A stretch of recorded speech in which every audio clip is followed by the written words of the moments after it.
The first thing you notice when consciousness returns is the cold. Not the cold of temperature, though the sarcophagus that has been your prison and salvation for longer than you can measure maintains a precisely regulated environment. No, this is the cold of time itself, the sensation of existence resuming after an absence so complete that you wonder, in those first fractured moments, if you ever existed at all. Your optical sensors activate with a grinding whir of ancient mechanisms protesting their sudden return to function. The world resolves itself in fragments, data streams feeding directly into whatever remains of your organic brain, painting reality in shades of amber, targeting reticules and thermal gradients. The chamber around you is familiar in its architecture, the sacred halls where dreadnoughts wait between battles. Yet, something feels wrong in ways your consciousness cannot immediately articulate. The tech marines are there, as they always are when you wake, their red robes moving through practiced rituals of reactivation. But their movements seem different somehow, more ceremonial than you remember. One of them traces the sign of the Aquila across his chest as your weapon systems come online, and he mouths words that your audio receptors struggle to pass through the haze of reawakening.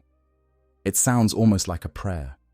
That thought triggers something uncomfortable in the depths of your memories. The Great Crusade was built on the rejection of such things. The imperial truth that the emperor himself proclaimed left no room for prayers or supplications to non-existent deities. Science, reason, the cold certainty of empirical truth. These were the pillars upon which humanity's future would be built, the tools by which mankind would conquer the stars and leave behind the superstitious darkness of old night. You fought for that vision. You bled for it. You died for it, or at least your body did, on some battlefield whose name has been lost to the corrosive passage of millennia. The apothecaries could not save your flesh, but the tech adepts could preserve your consciousness, sealing what remained of you into this walking tomb of ceramite and adamantium. The Emperor's vision would continue, they told you, and your service would extend beyond the limitations of mortal flesh. But how long has it been?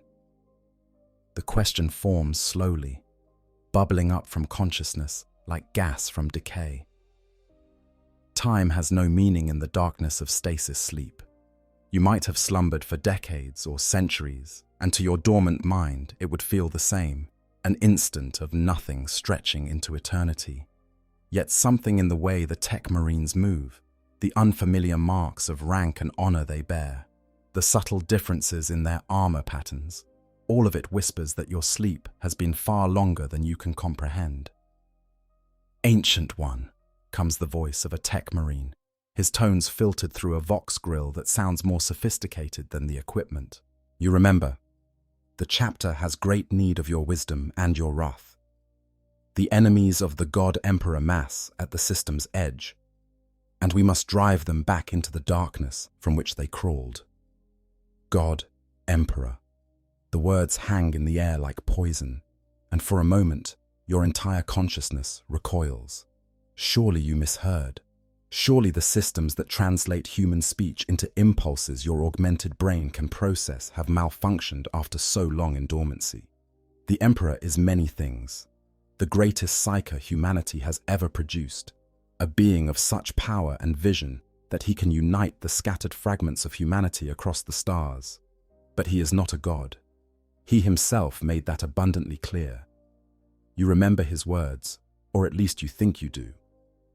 Memory becomes strange when you spend more time unconscious than awake, when centuries blur together into a continuous stream of fragmented moments. But you remember the core truth, the fundamental principle that guided every action of the Great Crusade. There are no gods. There is only humanity, the Imperium, and the cold, rational light of scientific understanding that will drive back the darkness. Confirmed, you respond, your voice emerging as a mechanical rasp, synthesized approximations of speech generated by Vox speakers. Weapon systems operational, awaiting deployment coordinates. But even as you speak the words of protocol, even as you fall into the familiar rhythms of activation and preparation, your consciousness circles back to those two words, like a moth to a flame. God Emperor. Why would the tech marine use such terminology? The Mechanicum had always maintained their strange relationship with superstition, their quasi-religious reverence for technology and the machine god. But even they had bent the knee to the imperial truth in all matters relating to the emperor himself. The tech marines complete their rituals, and you are moved from the sacred halls into the waiting belly of a transport vessel. Through the hull, you sense the familiar vibrations of a ship preparing for combat deployment.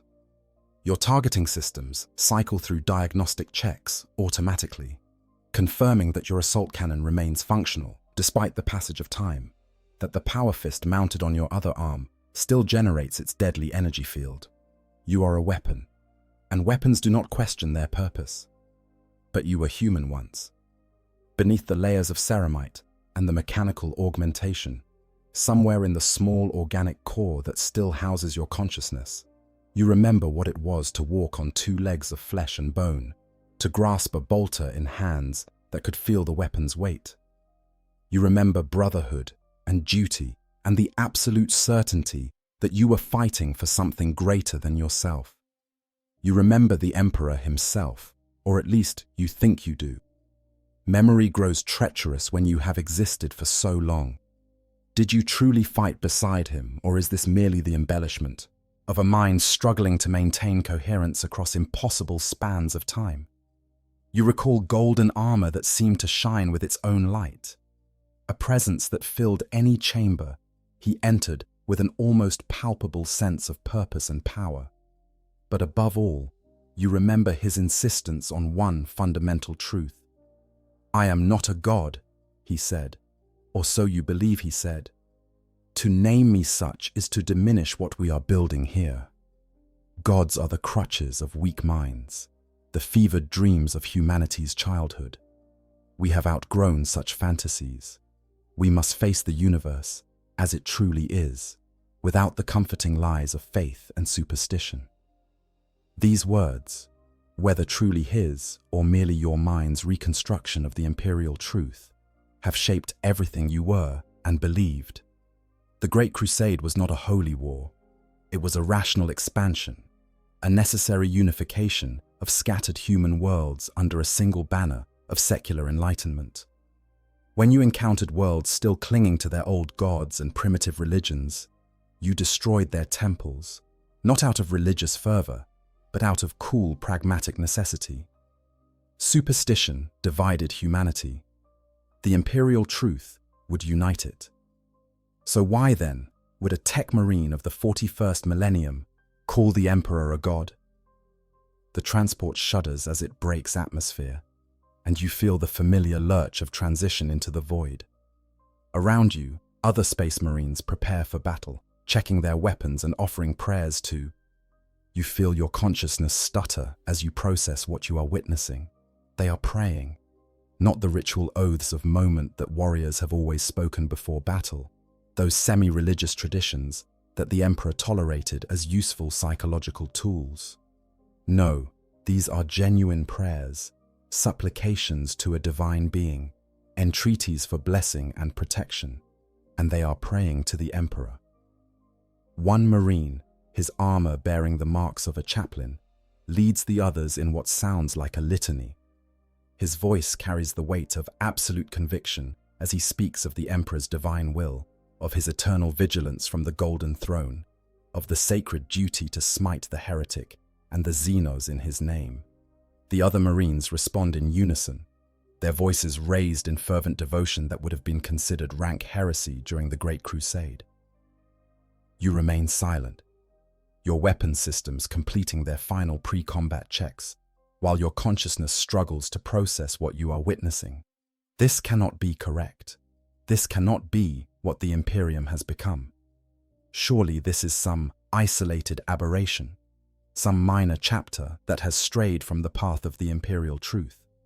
Once you return to more civilized space, once you can access proper records and speak with those who maintain the Emperor's true vision, all of this will be explained. The battle itself is familiar enough.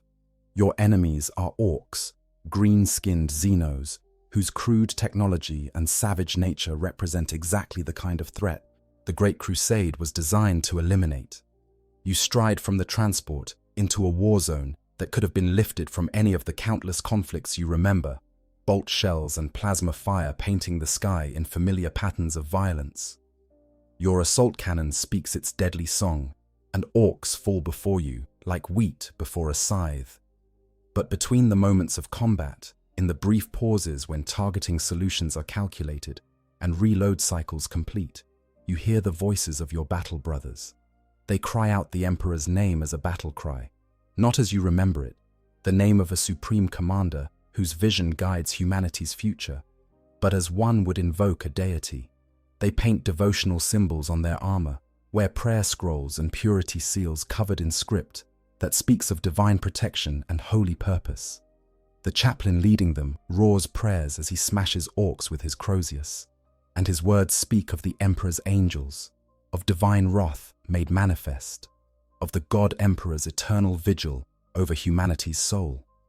Each word is like a physical blow to your consciousness. Each invocation, a violation of everything you believed you fought for. When the battle ends and the orcs lie dead, you expect the familiar rituals of victory, the tallying of casualties, and the recovery of gene seed from the fallen. But before any of this occurs, the chaplain leads the assembled Marines in prayer, thanking the God Emperor for their victory and asking his blessing on the souls of those who fell in his service. The Marines kneel before performing their practical duties, heads bowed in genuine religious devotion. And you, encased in your sarcophagus of metal and ceramite, watch in mounting horror as the Imperium, you remember, reveals itself to be a lie, or rather, reveals that it has transformed into something you can barely recognize. The weight of the imperial truth. To understand the depth of the betrayal you feel, one must understand what the imperial truth truly meant to those who fought in its name during the Great Crusade. It was not merely a political doctrine or a convenient philosophy adopted for pragmatic reasons. It was the foundation upon which everything else was built, the bedrock principle that gave meaning and purpose to humanity's expansion across the stars. The Emperor's vision, as you understood it then, and as you remember it now across the gulf of millennia, was both simple and profound in its implications. Humanity had suffered through the age of strife precisely because it had allowed itself to be divided by competing faiths, by superstitious beliefs in supernatural entities, by the willingness to reject empirical reality in favor of comforting fictions. While mankind fought holy wars over which gods to worship, while civilizations crumbled because their populations preferred prayer to practical problem-solving, humanity's dominion over the galaxy had been lost. The Emperor's solution was elegant in its rationalism. There are no gods, he proclaimed. And if there are no gods, then there can be no religious conflicts, no wars of faith, no divisions based on supernatural belief systems. All of humanity would unite under a single banner, not because they worshipped the same deity, but because they acknowledged the same fundamental truths about the nature of reality. Science, not superstition. Reason, not revelation. The observable universe, not the fevered dreams of prophets and mystics. You remember the iterators, those gifted speakers who accompanied every expeditionary fleet with the mission of bringing the imperial truth to newly discovered human worlds. They were not missionaries in the traditional sense, for they preached no faith. Instead, they spoke of liberation from the tyranny of religious thought, of freedom from the mental shackles that had kept humanity divided and weak. Worlds that embraced the imperial truth willingly were welcomed into the Imperium with celebration. Those that clung to their old gods faced a simple choice: abandon your superstitions or face destruction. This was not cruelty for cruelty's sake. Every temple destroyed, every priest executed, every holy text burned. These acts were performed not out of hatred, but out of cold, rational necessity. Religious belief was identified as the primary vector through which humanity's enemies, the forces of chaos, could infect human minds. The Emperor understood, in ways that most could not, that the warp was real and that entities dwelling within it could gain power through belief and worship. The best defense against such corruption was to deny those entities the worship they required. It made perfect sense. If there are no worshippers, there can be no gods of chaos gaining strength from belief. If humanity is united under the banner of rational empiricism, then the dark gods lose their primary means of influencing human affairs. The imperial truth was not just a philosophy, it was a weapon, perhaps the most important weapon in humanity's arsenal, a safeguard against the dangers that lurked beyond the veil of reality. And the emperor himself was the perfect exemplar of this truth. Here was a being of impossible power, a psyker so mighty that he could sense the thoughts of others across vast distances, whose martial prowess was unmatched, whose strategic genius had united the warring tribes of terror and launched humanity on its great crusade to reclaim the stars. He could have easily declared himself a god, could have demanded worship, and received it willingly from billions of grateful followers. Instead, he rejected divinity utterly and absolutely. You remember, or believe you remember, moments when individuals attempted to kneel before him in worship, and his immediate, almost violent rejection of such displays. "I am human," he would say, his voice carrying the weight of absolute conviction. "Do not diminish my achievement by attributing it to divine intervention. What I have accomplished, I accomplished through will, through knowledge, through the application of reason and understanding. I am the master of mankind, not because some god granted me dominion, but because I seized it through my own power." This insistence on his humanity, on the rational basis for his authority, was not humility. It was a calculated demonstration of the principles he sought to instill in all of humanity. If even a being as powerful as the emperor could acknowledge his mortal origins and reject divine status, then surely ordinary humans could abandon their primitive need for gods and supernatural explanations. The Primarchs, those transhuman sons of the emperor created through means you never fully understood, but accepted as the pinnacle of genetic and psychological engineering, were taught these same principles. They were not demigods, though their capabilities far exceeded those of normal humans. They were humanity's finest creations, yes, but they were still ultimately human in their origins and their nature. Each Primarch commanded a legion of space marines, and each was responsible for spreading the imperial truth to the worlds they brought into compliance. You remember serving under your Primarch's command, the pride you felt in being chosen to continue your service, even after your body was broken, beyond the ability of the apothecaries to repair. Being interred in a Dreadnought was the highest honor a space marine could receive, a chance to continue serving the Emperor's vision long after you should have died. Your duty was clear: to fight for humanity's future, to protect the spreading light of the imperial truth, to ensure that the darkness of superstition and religious thinking would never again divide mankind. The irony was apparent even then, though few spoke of it openly. The Great Crusade itself bore all the trappings of a religious endeavor, complete with its own secular temples in the form of compliance monuments, its saints in the form of heroes whose deeds were commemorated, and its rituals, from the taking of oaths of moment to the ceremonies that accompanied the founding of new chapters. But these were deliberately constructed as secular traditions, as psychological tools that served a practical purpose rather than expressions of genuine faith in supernatural entities. Even the Mechanicum's strange cult of the machine god was tolerated, though it clearly violated the spirit, if not the letter, of the imperial truth.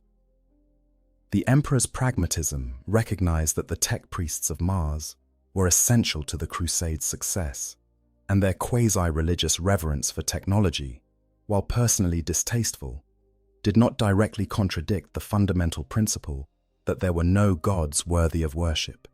The Mechanicum believed in the divinity of machines, not in the divinity of the Emperor himself, and that distinction was deemed acceptable as part of the Treaty of Mars. But there was one Primarch who tested the boundaries of the Imperial truth more severely than any other. Lorgar of the Word-Bearers, a being you remember hearing about though you never fought alongside his legion, had developed an uncomfortable tendency toward religious interpretation of the Emperor's works. He built grand cathedrals on the worlds he brought into compliance, not as secular monuments, but as genuine places of worship dedicated to the Emperor as a divine figure. He preached the Emperor's divinity in direct contradiction to the Emperor's own words. He authored a text, the Lectitio Divinitatis, that proclaimed the Emperor to be the one true God of humanity.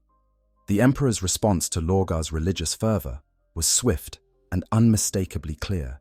He ordered Robute Guilliman and his ultramarines to destroy Monarchia, the perfect city Lorgar had built as a monument to his faith, reducing it to ruins as an object lesson. Then the Emperor himself appeared before Lorgar and the assembled Word-Bearers' legion, forcing them all to kneel through psychic compulsion, and delivered a rebuke that left no room for misunderstanding. You were not present for this event, but word of it spread through the legions. The Emperor had made his position absolutely clear. There would be no worship, no deification, no religious reverence paid to him or any other being. The imperial truth was not negotiable. It was the foundation upon which everything else rested, and any deviation from it would not be tolerated, even from one of his own sons. This was the universe you knew. This was the Imperium you fought for, an empire built on reason and science, united not by shared faith, but by shared understanding of reality's true nature, led by a being powerful enough to be a god, but wise enough to reject such a title. When you entered stasis sleep, whenever that was, you believed with absolute certainty that this vision would endure. The imperial truth seemed as permanent and unchangeable as the laws of physics themselves. Now, 10,000 years later, give or take a few centuries, time has no meaning in the darkness, and you have learned not to ask too precisely how long you have slept. You wake to find that everything has changed. The temple you saw destroyed has been rebuilt 1,000,000 times over. The book you saw condemned as heresy has become the foundation of imperial doctrine. The worship you saw forbidden has become mandatory. And the emperor who rejected divinity is now proclaimed as the God Emperor of mankind, worshipped by trillions across 1,000,000 worlds. The betrayal you feel is not personal, at least not entirely. It is the betrayal of a promise, of a vision, of a future that was supposed to be secured by your sacrifice. You gave up your humanity, such as it was, to serve the Imperium. You spent millennia in dreamless sleep, awakening only to fight and kill before returning to the darkness. And all of it, every moment of it, was justified by the belief that you were protecting something worth protecting, that the Emperor's vision of a rational, secular humanity would endure. But it didn't. Or rather, it did endure, but only for as long as the Emperor himself remained active to enforce it. And now, in what appears to be the 41st millennium, you find yourself in an Imperium that has embraced everything the Emperor fought against, that has transformed itself into exactly the kind of theocratic nightmare that the Great Crusade was supposed to prevent. The question that haunts you, that circles through your consciousness as you wait for the next deployment, is simple and impossible to answer. What happened? What could possibly have occurred during your sleep to transform the Imperium so completely? And more troubling still, what does this transformation mean for everything you fought for, everything you sacrificed, everything you believed? The first confrontation, your first real understanding of how deep the transformation runs, comes not in battle, but in the quiet spaces between conflicts. After the Orc campaign, you are returned to your chapter's fortress monastery, that ancient stronghold that serves as home to your brothers. The architecture is familiar, the bones of the structure clearly dating back to the era you remember. But everywhere you look, modifications have been made that speak to a radically different philosophy than the one you knew. The halls that once featured simple aquila reliefs and tactical displays now host elaborate shrines. In alcoves that previously held weapons or suits of armor, you now find altars topped with candles and prayer scrolls, before which battle brothers pause to offer devotions. The walls themselves have been carved with elaborate scenes depicting the Emperor in postures that can only be described as divine. The Emperor haloed in golden light, the Emperor raising the dead, the Emperor casting down demons with holy fire. Every depiction shows him not as the master of mankind, the supreme human commander you remember, but as something far more, a transcendent being existing beyond the limitations of mere mortality. These are not representations of military victories or tactical genius. They are religious iconography, the kind of art you spent 2 centuries helping to destroy on compliant worlds. You navigate these halls slowly, your massive frame moving with deliberate care through spaces that were not designed with dreadnoughts in mind. Other battle brothers pass you, and each one makes the sign of the Aquila across his chest when he sees you, a gesture that has transformed from a salute acknowledging the Imperium's authority into something that resembles a blessing. Some pause to murmur prayers in your direction, calling you Ancient One or Venerable Brother, in tones that suggest they see you less as a fellow warrior and more as a living relic, a physical connection to a holier age. The cognitive dissonance is overwhelming. These are your brothers, members of your chapter, warriors who share the same gene seed and the same purpose you do. But they inhabit a conceptual universe so fundamentally different from yours that you might as well be from different species. When they look at you, they see something blessed, touched by the divine, a holy relic to be revered. When you look at them, you see good soldiers corrupted by exactly the kind of superstitious thinking the Emperor explicitly condemned. You request, through proper channels, an audience with the chapter master. It takes several days for the meeting to be arranged, during which time you remain in your designated alcove in the Dreadnought Hall, systems in standby mode, consciousness turning over and over on the impossibility of what you have witnessed. Other dreadnoughts share the hall with you, ancient warriors like yourself who have served for centuries. You attempt to establish vox communication with them, to ask them how long this madness has been going on, but most do not respond. A few mumble fragmented prayers, their minds clearly damaged by the weight of centuries, and their words offer no clarity. When you are finally granted your audience, you are escorted to the chapter master's sanctum, a chamber that was once a tactical planning room and has been transformed into something that resembles a temple as much as a military headquarters. The chapter master himself waits for you, his power armor bearing honors that speak of hundreds of years of service, his face marked by the scars of countless battles. He greets you with what seems like genuine respect and gratitude.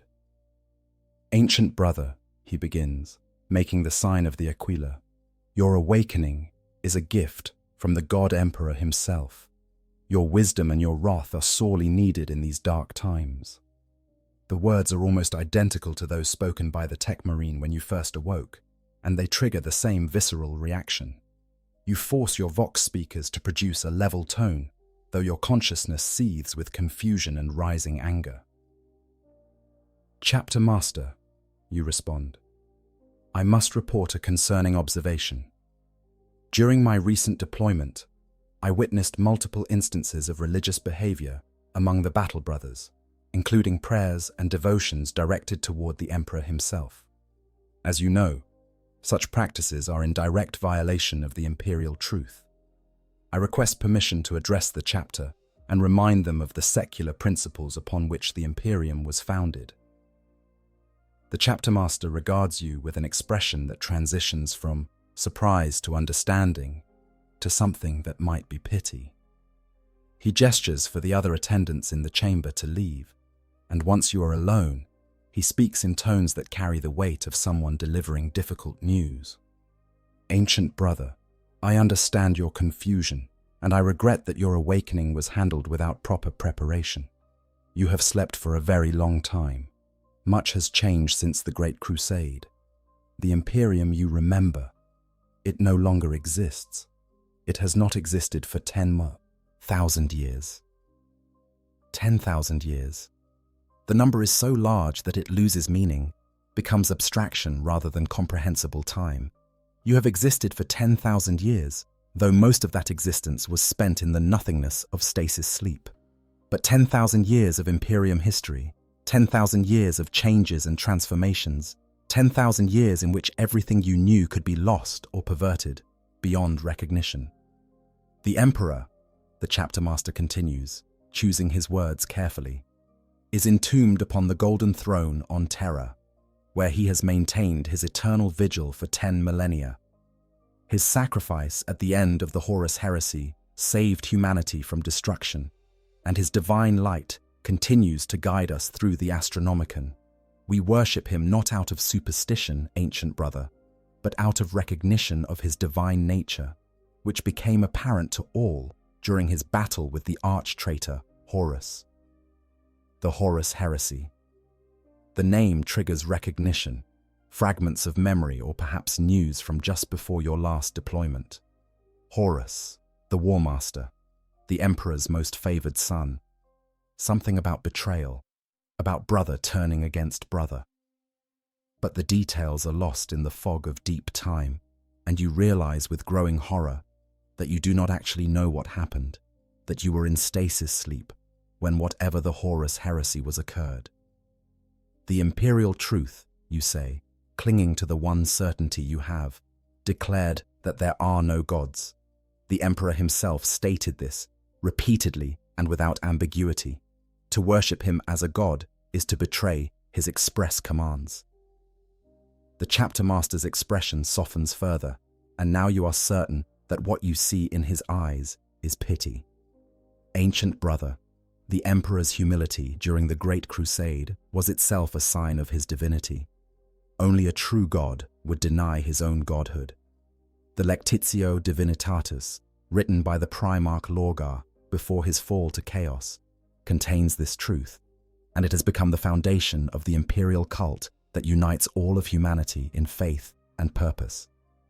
Lorgar was condemned for that text, you insist, your Vox speakers producing the electronic equivalent of an incredulous tone.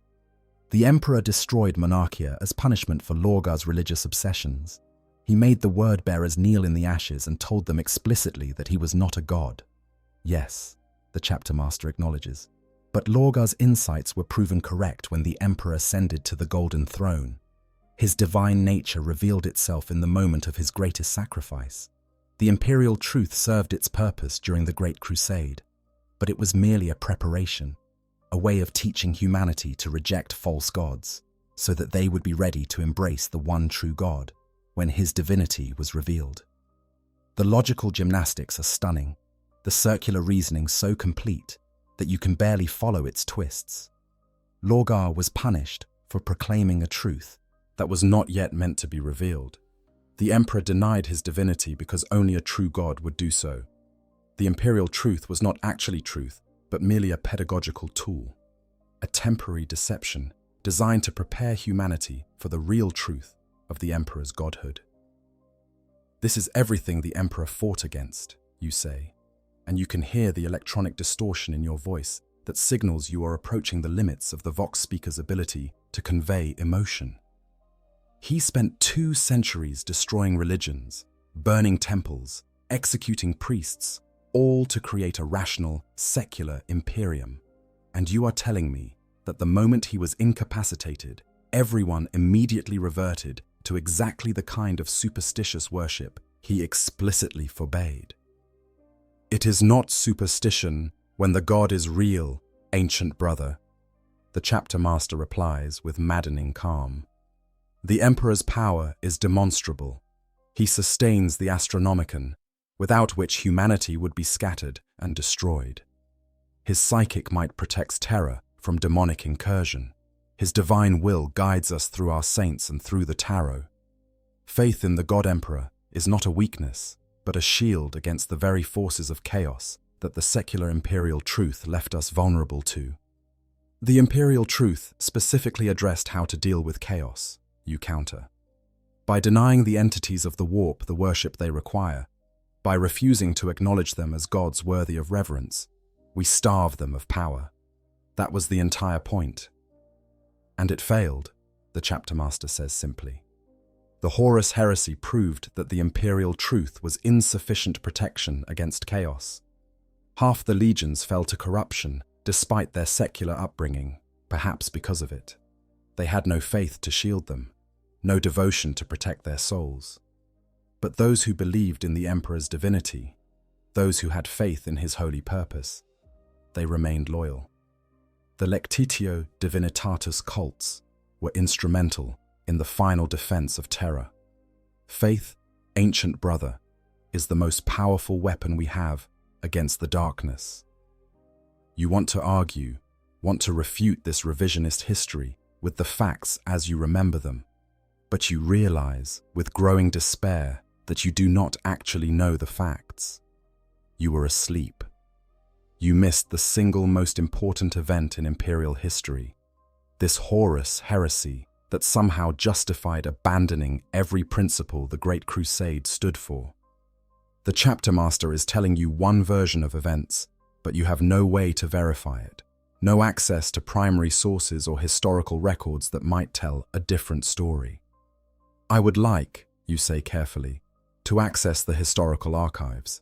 I need to understand what happened during the Horus Heresy and how the Imperium transitioned from the imperial truth to, you struggle for a term that does not drip with contempt, to its current theological position. The chapter master nods, as if he expected this request. Of course, ancient brother. The Lexicanium will provide you with any records you wish to examine. But I must warn you, the historical accounts may be difficult for one of your era to accept. Much of what you believe to be true about the Great Crusade has been recontextualized in light of subsequent revelations. The Emperor's plans were always divine. We simply lacked the perspective to see them as such. Recontextualized, a polite way of saying that history has been rewritten to justify the present. You have spent enough time in the company of remembrancers and iterators during the Great Crusade to understand how malleable historical truth can be, how easily facts can be shaped to serve whatever narrative is deemed most useful. But you also understand that arguing further with the chapter master will accomplish nothing. He is a true believer, probably raised from birth in this religious imperial cult, taught from his first days as a neophyte that the emperor is divine and that faith is the highest virtue. You cannot convince him through rational argument that his entire worldview is founded on a betrayal of the emperor's actual teachings, because from his perspective, you are the one who is mistaken, clinging to outdated and disproven beliefs from a more primitive era. Thank you, chapter master, you say, keeping your vox tone neutral.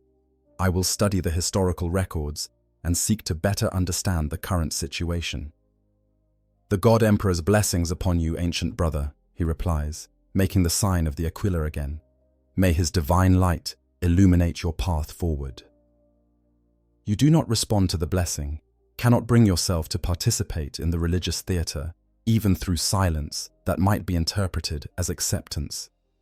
You simply rotate your chassis and move toward the door, your footfalls echoing in the sanctum-turned temple, each step taking you further from the certainty you once possessed and deeper into a nightmare from which you cannot wake. The archives of apostasy. The lexicanium of your chapter proves to be as transformed as everything else you have encountered. Where you remember a relatively simple repository of tactical data, campaign records, and technical manuals, you now find an elaborate complex that combines the functions of a library with those of a scriptorium and, inevitably, a shrine. Servitors tend the endless stacks of data slates and physical books, but between them move robed figures whose function you eventually identify as lexicanium scribes, warriors who have taken on the duty of preserving and copying historical and religious texts. Your request for information about the Horus Heresy causes a minor commotion among the scribes. Several of them make the sign of the Aquila when you speak the name of the event, and you realize that for them, this is not merely history, but sacred scripture, the foundational myth of their religious faith. One of the senior scribes, a warrior bearing the scars of extensive combat service, approaches and offers to guide you personally through the relevant materials. Ancient brother, he begins, his voice carrying reverent tones. The Horus Heresy is the central tragedy of human history, the moment when the War Master betrayed the God Emperor and plunged the galaxy into civil war. Much was lost during that dark time, including many of the historical records from the Great Crusade. What we know comes from fragmentary accounts, from the testimony of those who survived, and from the divine revelations granted to the Emperor's faithful servants over the subsequent millennia. Already you can see the problems with this historical methodology. Fragmentary accounts subject to selective survival, testimony colored by the perspective of the victorious side, and divine revelations that are almost certainly fabrications designed to justify present policies. But you say nothing, simply following the scribe deeper into the lexicanium as he pulls data slates and books from the shelves. The first account you examine purports to be a comprehensive history of the Horus heresy, written some 3,000 years after the events themselves.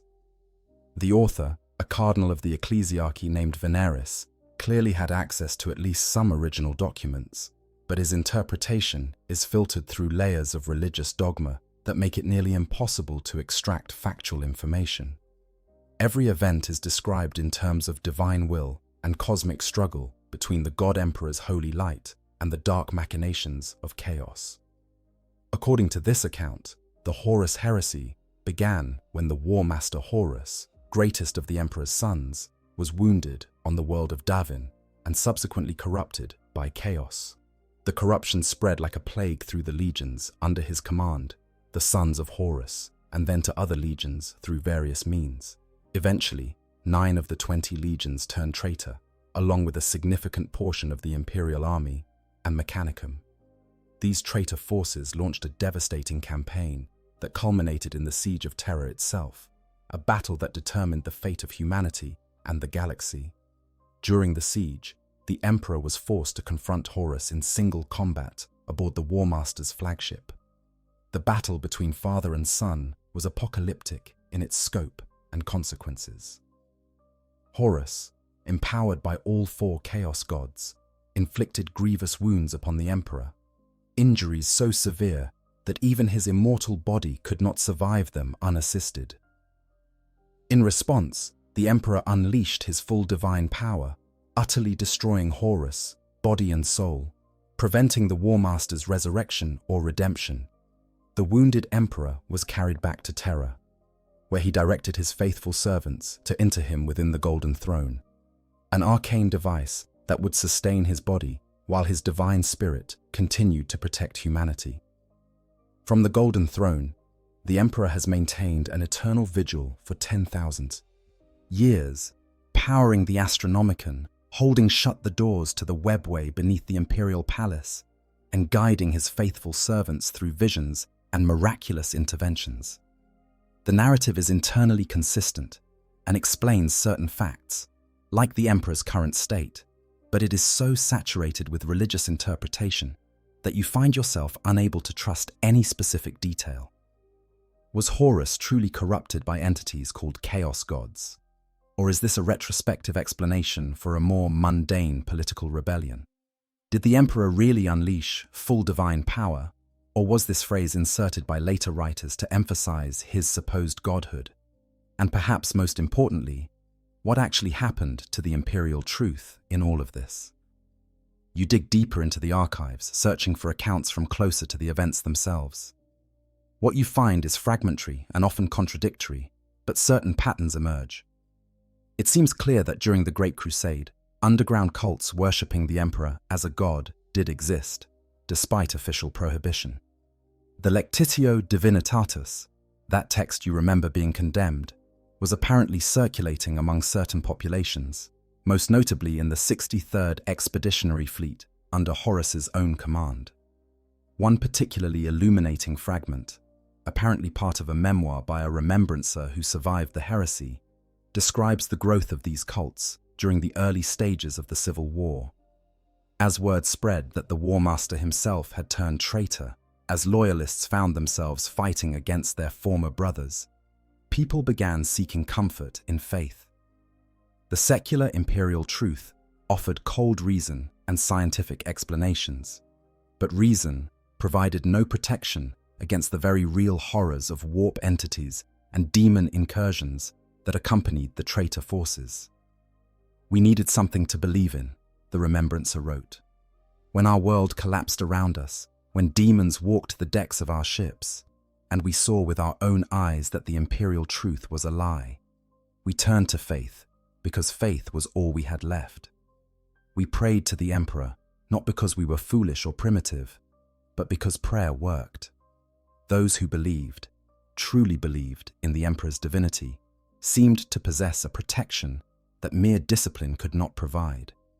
Faith became armor against the entities of the warp, in ways that guns and blades could never be." This account troubles you more than the overtly religious histories, because it suggests that the transformation from imperial truth to imperial cult was not merely a cynical power grab by religious authorities, but a genuine grassroots movement born of desperate need.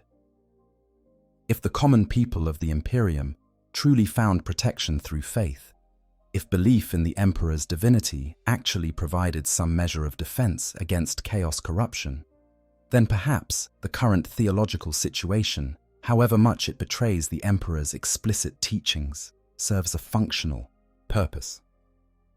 But functionality and truth are not the same thing. The imperial truth might have been insufficient protection against chaos, but that does not make it false, and the Emperor's supposed divinity might provide psychological comfort, but that does not make him actually divine. You find yourself trapped in a logical paradox. The Emperor explicitly denied being a god and forbade worship, but those who worshipped him anyway appear to have been proven correct by subsequent events, at least according to the historical record available to you. You continue reading, piecing together fragments of information from various sources. After the heresy ended with the traitor forces driven back into a region of warp space called the Eye of Terror, the Imperium fractured politically and ideologically. The Emperor could no longer provide direct guidance, and his Primarch sons either disappeared, died, or withdrew into their own domains. In this power vacuum, various factions competed for control of the Imperium's direction. Among these factions were the adherents of the various emperor worship cults, which proliferated wildly in the immediate aftermath of the heresy. Most died out or merged with larger movements, but one eventually achieved dominance, the Temple of the Savior Emperor, founded by an imperial army officer who claimed to have witnessed the emperor's divine nature during the Siege of Terror. This temple gradually absorbed or eliminated rival cults over the course of several centuries until, in the early 32nd millennium, it was officially recognized by the High Lords of Terror as the state religion of the Imperium. This formalization of the imperial cult into the Adeptus Ministorum, the official ecclesiastical organization also known as the Ecclesiarchy, marked the complete repudiation of the imperial truth. The secular, rational Imperium of the Great Crusade was replaced by a theocratic state in which worship of the God Emperor became mandatory, in which the Ecclesiarchy wielded immense political power, in which faith was not merely tolerated, but enforced through violence when necessary. Reading these accounts, you experience something you have not felt since before your interment in the Dreadnought. Genuine despair. Not the despair of battle when all seems lost, for you have faced such moments countless times, and always found the will to continue fighting.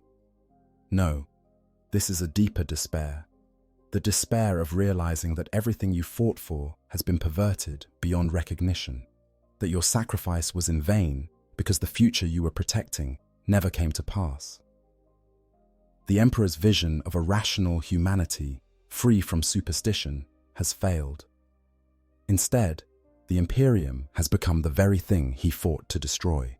A religious tyranny that demands absolute faith, that brooks no questioning of its doctrines, that burns heretics and destroys any who dare to think differently. And all of it is done in the Emperor's name, using his supposed divinity as justification for exactly the kind of behavior he spent 2 centuries condemning. You want to dismiss all of this as lies, as propaganda created by those who seized power in the aftermath of the heresy, but you cannot entirely do so. The historical evidence, fragmentary and unreliable as it is, suggests that the transformation from imperial truth to imperial cult was more complex than simple deception. People genuinely believed, and continue to believe, that the emperor is divine.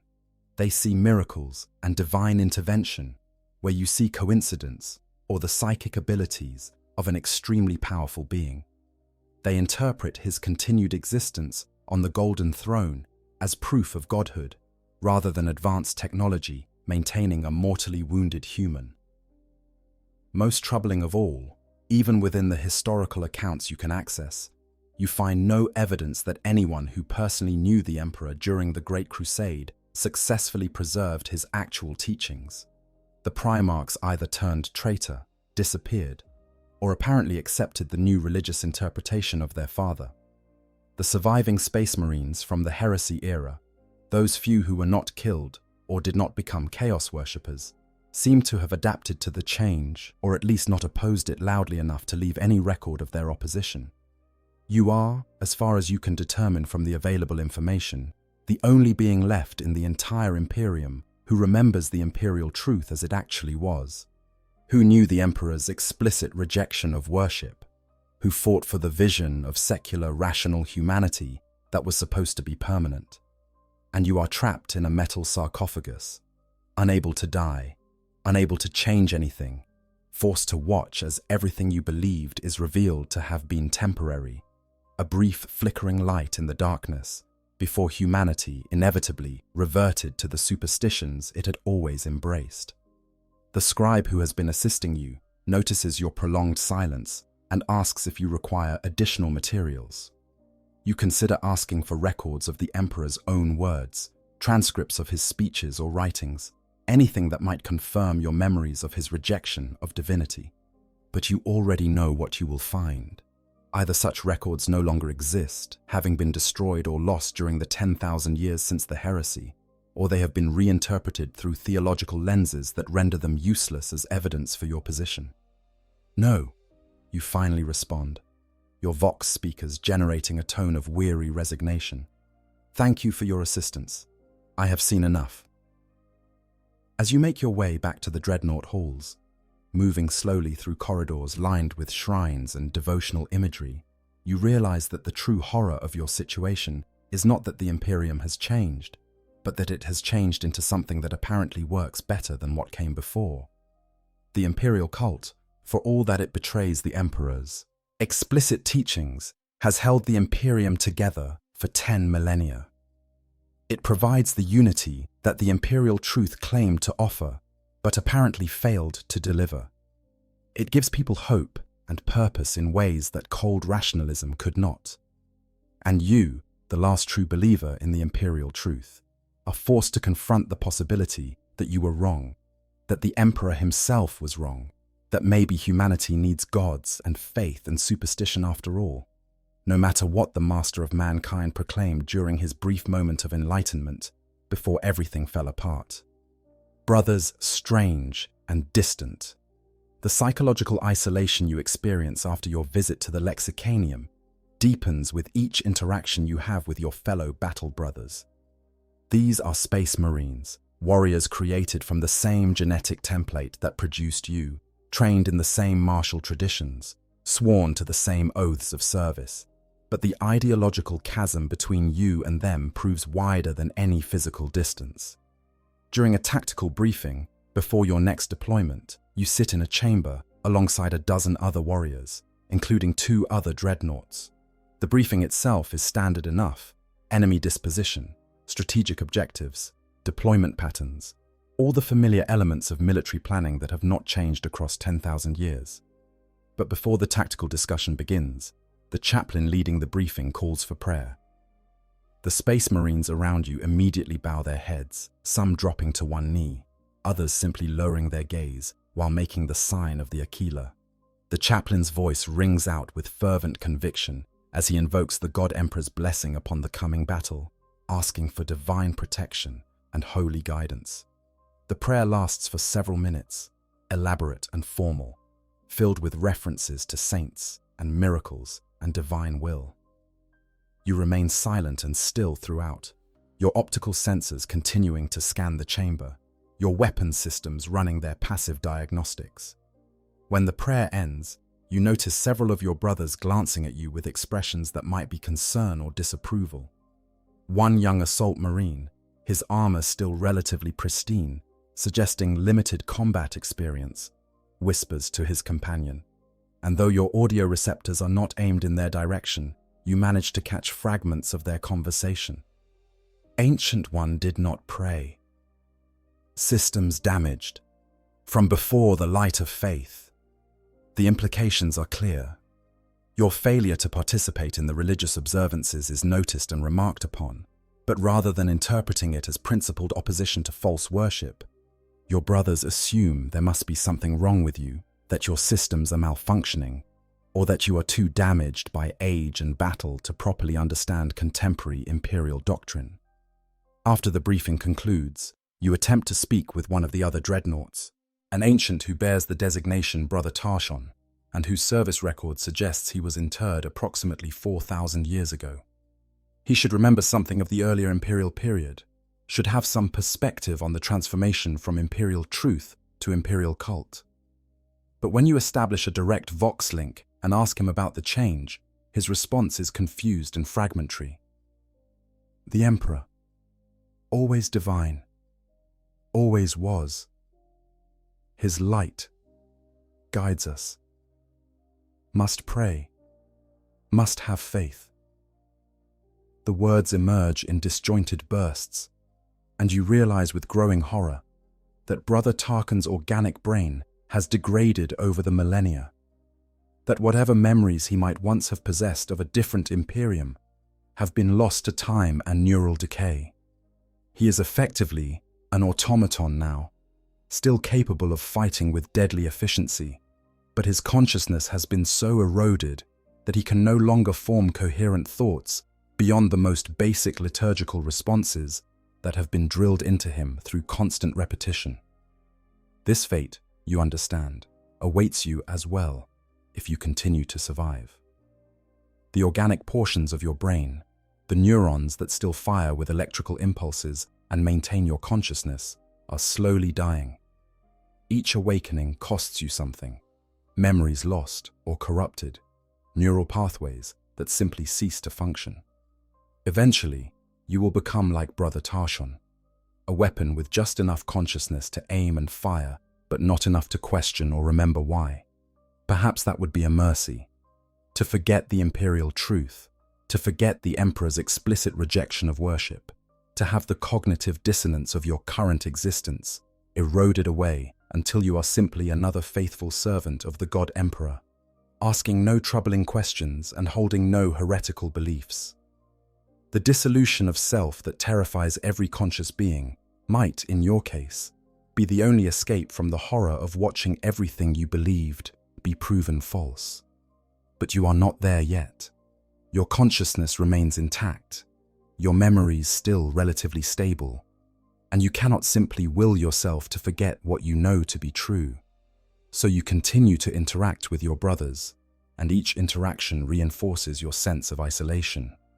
During a moment of downtime between combat operations, you find yourself in conversation with a relatively senior battle brother, a veteran sergeant named Demetrius, who has served the chapter for over 2 centuries. He approaches you with obvious respect, asking if you would share your wisdom about a tactical problem his squad encountered during recent operations. You provide the requested analysis, drawing on centuries of combat experience, and he receives your advice with gratitude. "Thank you, Ancient One," he says when you finish. "The God Emperor's blessing shines through you. Your wisdom is a gift from his divine will." You cannot help yourself. The words emerge before you can calculate their likely impact. "The Emperor is not divine, Brother Demetrius. He explicitly forbade worship during the Great Crusade. I served under his direct commands, and I can attest that he never claimed godhood, nor desired it." Demetrius stares at you for a long moment, his expression cycling through surprise, confusion, and finally settling on something that looks like concern. "Ancient One, I mean no disrespect, but perhaps your systems require additional maintenance. The tech adepts should examine your cognitive functions if you are experiencing such severe hallucinations or memory corruption. My memories are accurate, you insist. The Emperor proclaimed the imperial truth, which held that there are no gods, and that faith in supernatural beings was a weakness to be overcome. Every world we brought into compliance was required to abandon its religious beliefs. The Emperor specifically punished Lorgar for writing the Lectitio Divinitatus and for building temples in his name. The sergeant's concern deepens, and now you can see that he genuinely believes there is something wrong with you, that you are malfunctioning in some fundamental way. From his perspective, you are spouting obvious falsehoods, contradicting the most basic and universally accepted truth of imperial doctrine. It would be as if you claimed that water was not wet, or that the sun did not shine. The Lectitio Divinitatus, Demetrius says carefully, speaking in the tone one might use with a confused child, is the sacred text that revealed the Emperor's true divine nature. It was written by Lorgar before his fall, and while he later turned to chaos, the truth of his early revelations remains valid. The Emperor's humility during the Great Crusade was itself a sign of his divinity, demonstrating that only a true God would deny his own godhood. You have heard this argument before in the Chapter Master's Sanctum, and it still sounds like theological nonsense to you, but you can see that Demetrius truly believes it, that this circular reasoning seems perfectly logical to him because he has been raised in a culture where the Emperor's divinity is the foundational assumption from which all other beliefs flow. During the Great Crusade, you try again. The Emperor led us in person. I fought in battles where he was physically present. He bled. He could be injured. He required rest and sustenance like any other being. He was certainly far more powerful than any normal human, but he was not divine. He was transhuman, exceptional, extraordinary, but still fundamentally human in his nature and origin. Demetrius shakes his head slowly. Ancient One, the Emperor's physical form was merely a vessel for his divine essence. That he could manifest in material reality and interact with us is evidence of his mercy and love, not evidence against his divinity. The God Emperor chose to walk among us as a man so that we might better understand his teachings, but his true nature has always been divine. The farthest. Conversation continues in this vein for some time, with you providing factual details from your memories and Demetrius reinterpreting each fact through a theological framework that renders your testimony meaningless. Eventually, you recognize the futility of the discussion. You cannot convince him because you are arguing from fundamentally incompatible philosophical positions.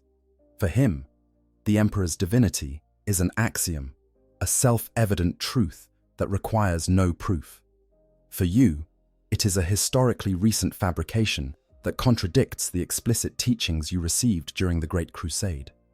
The conversation ends with Demetrius promising to speak with the chapter's tech priests about scheduling additional maintenance for your systems.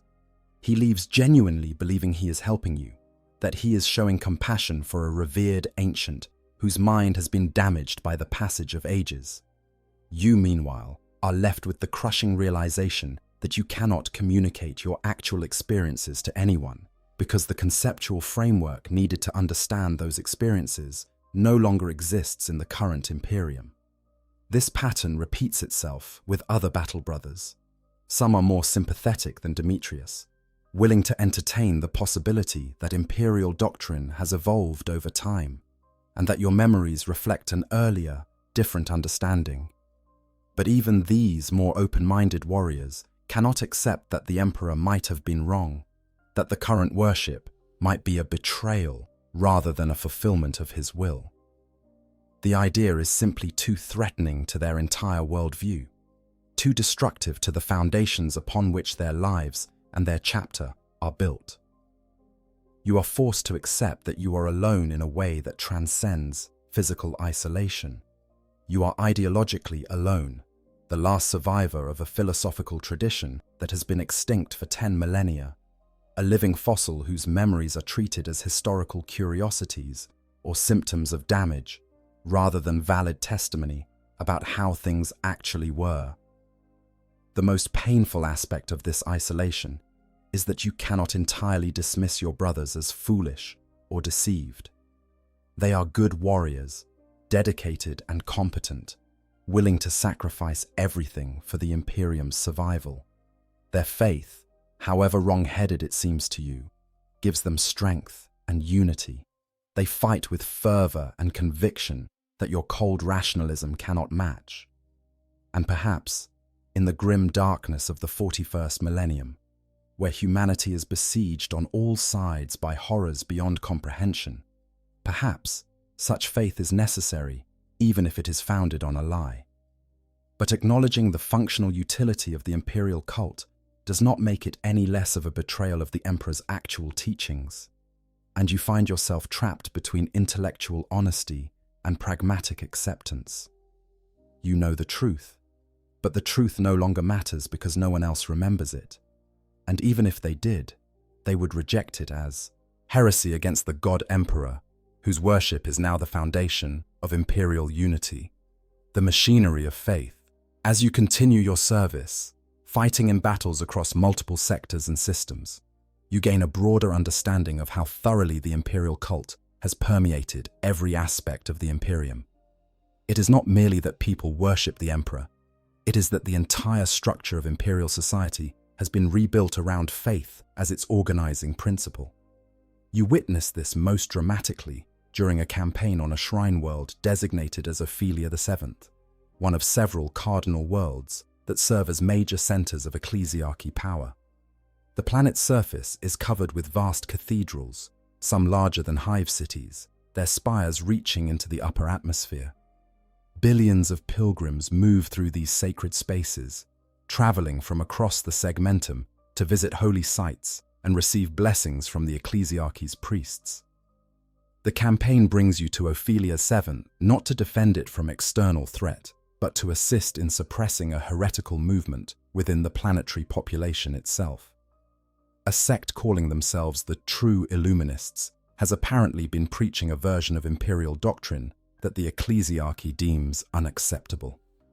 Your chapter is deployed alongside the Adepta Sororitas, the Sisters of Battle who serve as the ecclesiarchy's military arm, to root out and destroy this heresy.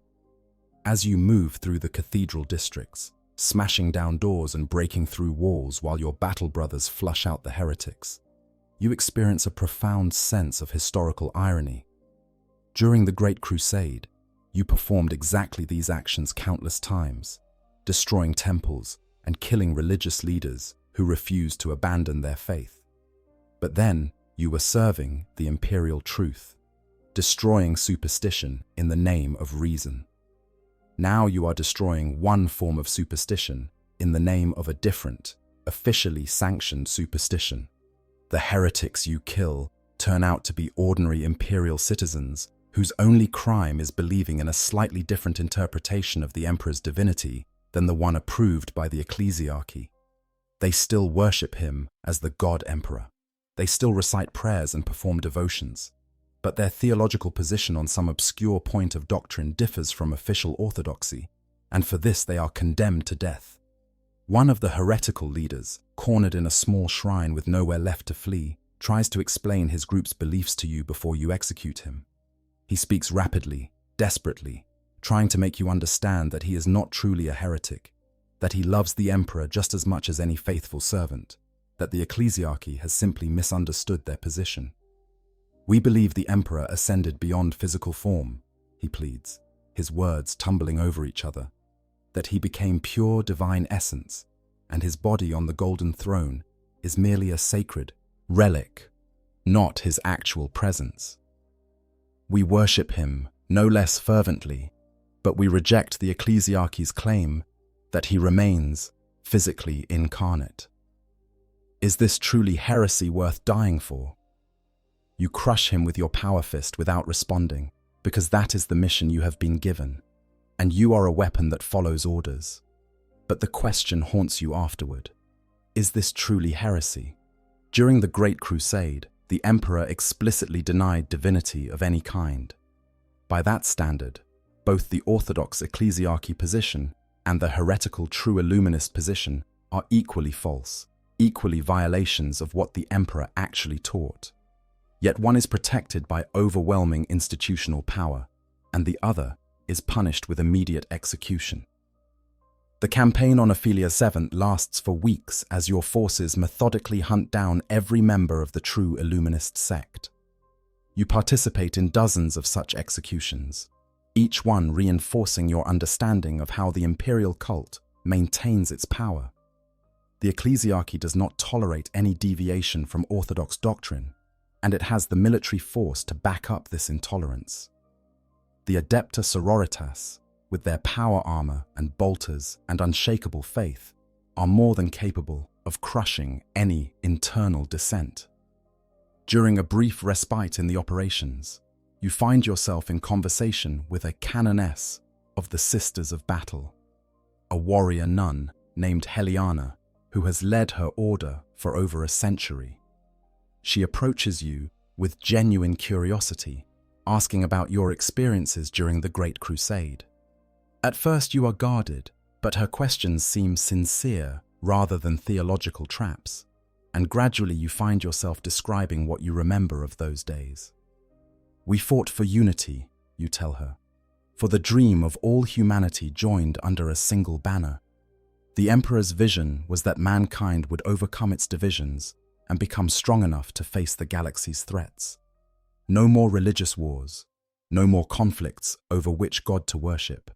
Just humanity, rational and united, conquering the stars through discipline and determination. Canoness Heliana listens intently, her face thoughtful. When you finish, she responds in tones that suggest she has considered these issues before. Ancient One, I understand why that vision appealed to those who lived in its time, but it failed. The Horus Heresy proved that rationalism alone cannot protect us from chaos. Faith succeeded where reason failed.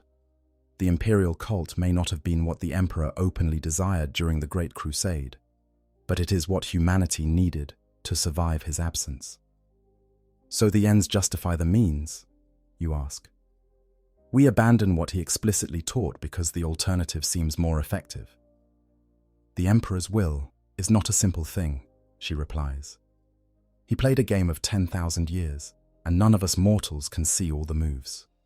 Perhaps he knew that the imperial truth would fall, that faith would rise, and he permitted it because he foresaw that humanity would need religious conviction to endure the long night. Perhaps his rejection of worship during the crusade was itself a strategic choice, a way of preparing humanity for the stronger faith that would come later. This argument, that the emperor deliberately set in motion events that would lead to exactly the opposite of what he claimed to want, strikes you as the most sophisticated version of the theological revisionism you have encountered.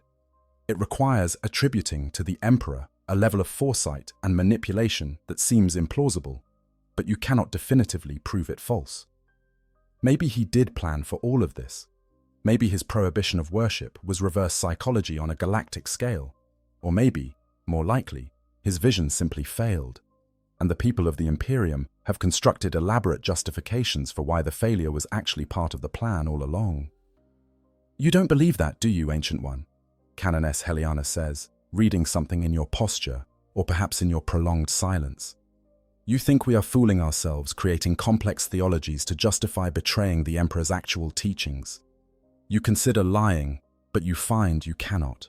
This warrior has been honest with you, and you owe her the same courtesy. I think, you say carefully, that the Emperor meant what he said. I think he genuinely believed that humanity would be better off without gods and faith. I think the current imperial cult would horrify him if he could see it clearly, and I think his continued existence on the Golden Throne is sustained by technology and his own psychic power, not by the faith of worshippers. But I also think that maybe he was wrong. Maybe humanity cannot survive without faith. Maybe rational empiricism was always doomed to fail when confronted with the supernatural horrors of the warp. I don't know anymore. I don't know what to believe. The admission cost you something, a kind of spiritual surrender that you have been resisting since you first awoke to this transformed Imperium. Canoness Heliana regards you with what might be sympathy or might be pity. That uncertainty is itself a kind of faith, Ancient One, she says gently. You are not required to understand the Emperor's ultimate purpose. None of us can. We can only serve as best we are able with the understanding we have. Your doubts do not diminish your service, and your questions do not make you a heretic. They make you a thinking being, struggling to comprehend a universe too vast and complex for any mortal mind to fully grasp. The conversation ends there, and you return to the campaign of exterminating the true Illuminists with a slightly different perspective. Perhaps the specific theological details do not matter as much as you thought. Perhaps the question of whether the Emperor is actually divine is less important than the fact that billions believe he is, and that belief gives them strength to endure in a galaxy that offers little hope. But even as you try to accept this pragmatic view, you cannot fully relinquish your attachment to truth as you remember it. The Emperor said there are no gods. He explicitly forbade worship. These facts, or your memories of these facts, continue to matter to you even if they matter to no one else. And you realize that you will carry this burden of historical memory until your consciousness finally fails, a living reminder of a truth that the Imperium can no longer afford to acknowledge: the saints and the miracles. During your subsequent deployments, you encounter numerous examples of what the faithful describe as miracles, supernatural events that are taken as evidence of the God Emperor's active intervention in human affairs. Your reaction to these phenomena provides another measure of the gulf between your understanding and contemporary imperial doctrine.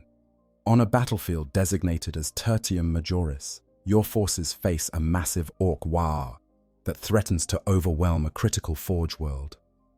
The fighting is desperate, and your chapter is slowly being pushed back despite inflicting heavy casualties on the Xenos. At what seems like the moment of imminent defeat, an Imperial Guard regiment that has been stationed in reserve suddenly charges forward with fanatical fury.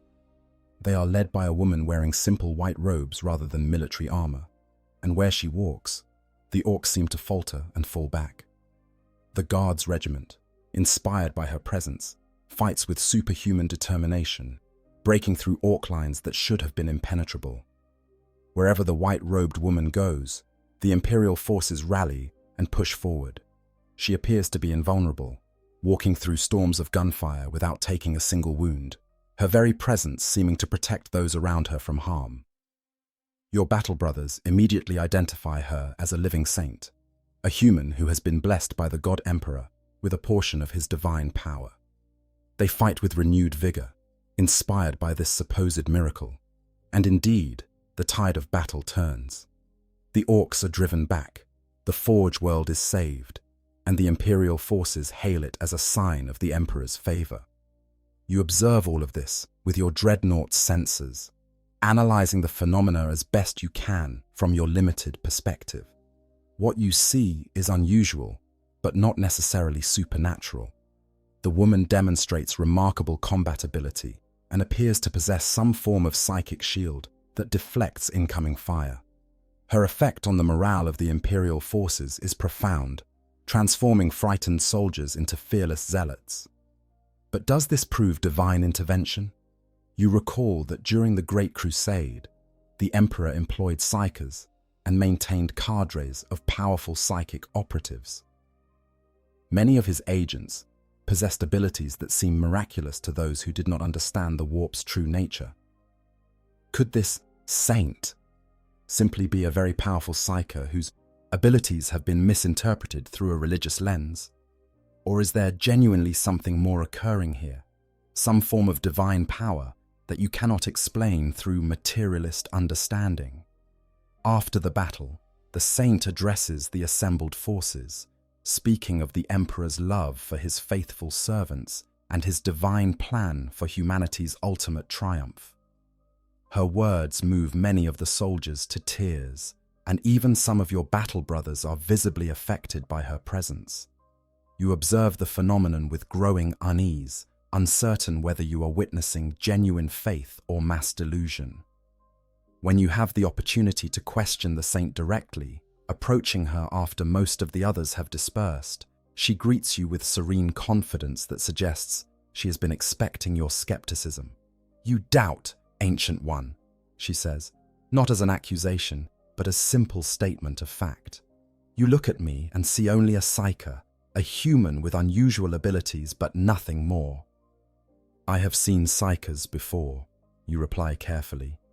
During the Great Crusade, we encountered many beings with psychic powers. They were dangerous and often required special protocols to manage, but they were not divine. The saint smiles, and there is something in her expression that suggests both wisdom and sadness. I am not divine, Ancient One.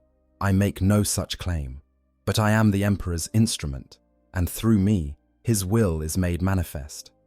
Whether you choose to call that miracle or simply applied psychic power matters less than the effect it produces. The soldiers who followed me today fought with courage they did not know they possessed.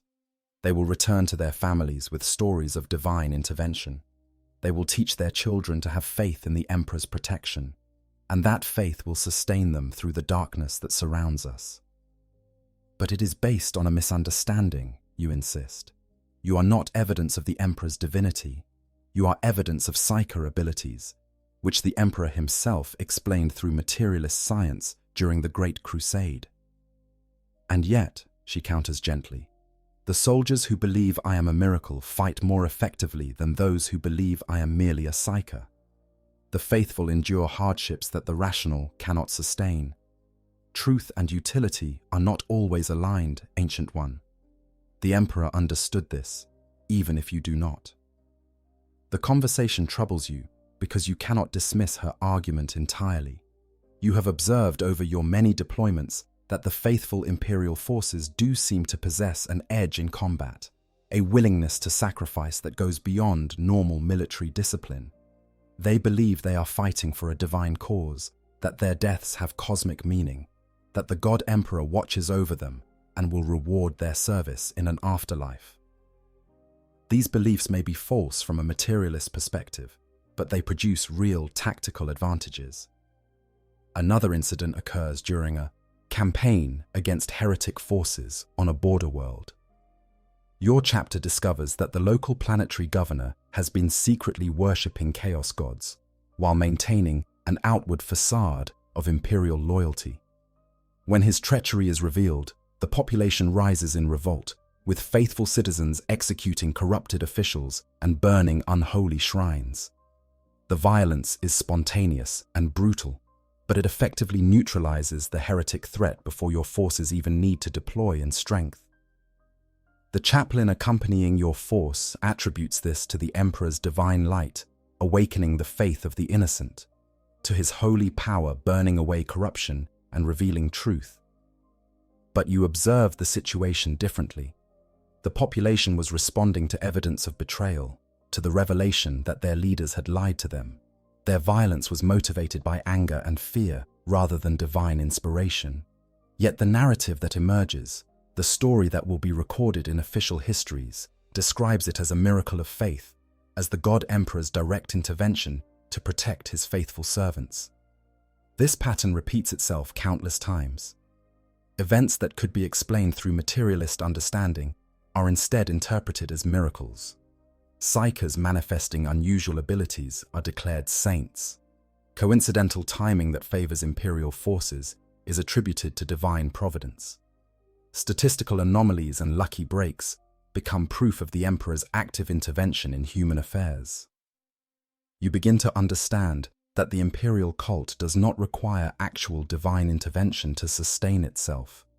It only requires a population willing to interpret events through a religious framework, to see the hand of God in ordinary occurrences, to find meaning and purpose in randomness and chaos. The miracles are real in their effects, even if their causes are entirely mundane. And perhaps you find yourself reluctantly acknowledging this is not entirely without precedent. During the Great Crusade, the Emperor himself was described in terms that bordered on the miraculous. His abilities, his presence, his apparent immortality, all of these could have been explained through advanced science and exceptional psychic power, but to those who witnessed them, they seemed divine. The Emperor rejected worship, but he never fully controlled how others perceived his nature. Maybe the imperial cult is simply the inevitable result of ordinary humans encountering something genuinely extraordinary and interpreting it through the only framework they have for understanding such phenomena: religion and faith. The emperor could prohibit worship, but he could not prevent people from experiencing awe in his presence, and awe eventually transforms into veneration, regardless of what the subject of that veneration desires. This realization does nothing to make you more comfortable with the current situation. If anything, it deepens your sense of tragedy. The emperor fought for 2 centuries to free humanity from religious thinking, only to become the object of the most pervasive religious cult in human history. His explicit rejection of worship has been transformed into proof of his divinity. His materialist philosophy has been replaced by theological speculation about his true nature and ultimate plans. And you, the last witness to what he actually taught, can do nothing to correct the record because no one would believe you, even if you tried. The mythology has become too powerful, too deeply embedded in imperial culture to be dislodged by mere historical fact. The god emperor is more real to the people of the 41st millennium than the actual emperor ever was to those who served during the Great Crusade. The price of memory. As your service continues through deployment after deployment, awakening from stasis sleep only to fight and return to darkness, you begin to notice changes in your own consciousness that mirror the degradation you observed in Brother Tarchon. Memories that were once clear become hazy. Events you remember with certainty start to feel uncertain, possibly fabricated, or embellished by a mind desperate to maintain some connection to an increasingly distant past. Did you truly serve alongside the Emperor during the Great Crusade? Or have you constructed this memory from fragmentary experiences and stories you heard from others? Did he really explicitly forbid worship? Or is this a detail you have emphasized in your own mind to justify your rejection of the imperial cult? The more you try to grasp your memories firmly, the more they seem to slip away, like water through mechanical fingers that can no longer feel. The tech priests who perform maintenance on your sarcophagus inform you, during one extended repair cycle, that your biological components are showing significant degradation. The organic brain tissue that houses your consciousness is slowly necrotizing despite the life support system's best efforts. Eventually, they explain with clinical detachment, you will reach a point where consciousness cannot be sustained and your service will end. But they also offer an alternative. Advanced neural implants could be installed that would effectively replace the failing organic components with mechanical equivalents. You would lose the last vestiges of your biological humanity, but your consciousness, or something approximating it, could continue indefinitely. You would become more machine than man, but you would remain functional as a weapon. The choice paralyzes you for longer than you care to admit. To accept the implants is to surrender the last connection you have to the human you once were, to transform yourself into something that can no longer claim to remember the Great Crusade, because the thing doing the remembering would be fundamentally different from the thing that experienced those events.